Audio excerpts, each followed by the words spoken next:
I want to show you this too. This is another murder statistic for you.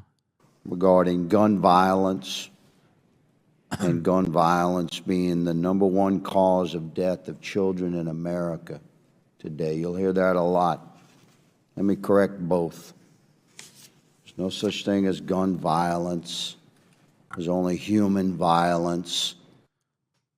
That's that's not true. Other animals can be violent, for instance. Lions are never violent. Pretty sure they are. So you really want to get nitpicky about this. There's definitely violence that doesn't come from humans. But assuming you're talking just about violence caused by humans, like we call the violence done by people with guns gun violence. We have lots of modifiers you can use for different types of violence. Like when someone stabs a person with a knife, we call it like a knife attack or knife violence. When someone autoerotic asphyxiates themselves, we have a term, like we have terms and categories for violence. You know, there's different kinds.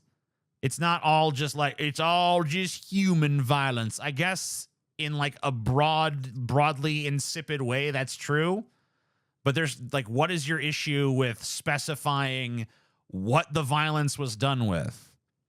You know?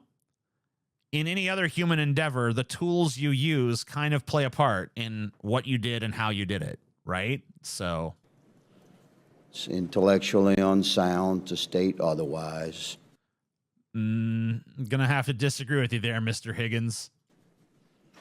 And the #1 cause of death for children, guns, 48,000. America, guns, 48,000. remains Guns, 48,000. abortion. Oh, yeah, abortion, right. Well, I don't think you can call it abortion. You just got to call it human violence. You know what I mean? Let's not call it abortion. Let's just call it what it is, human violence, because we can't possibly distinguish one form from another, right? By your own reasoning. This idea that like abortion is murder is so, like, I just wish it would go away.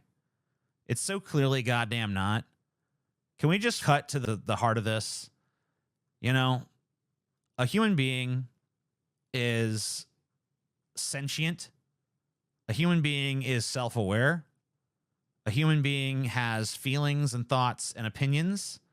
A fetus does not meet most of those benchmarks. Maybe there's some feelings. I don't know. But there's certainly no self-awareness. There's certainly no sentience. No one remembers being a fetus. No one can recall what it was like to be in the womb. Because you're not yet a person. You're not yet fully realized. And for the same reason that there's nothing wrong with pulling the plug on a vegetable, there's nothing wrong with terminating a pregnancy. Okay? They just don't meet the benchmark of sentience necessary for it to constitute murder. And that's that. And if you say, well, they would have eventually, then you'd have to say that about every sperm, every egg, and we don't feel that way because we know that's ridiculous. It's no less ridiculous to feel that way about a fetus. Okay? There you go. There's my argument. It's perfect. It's flawless. It's brilliant as usual.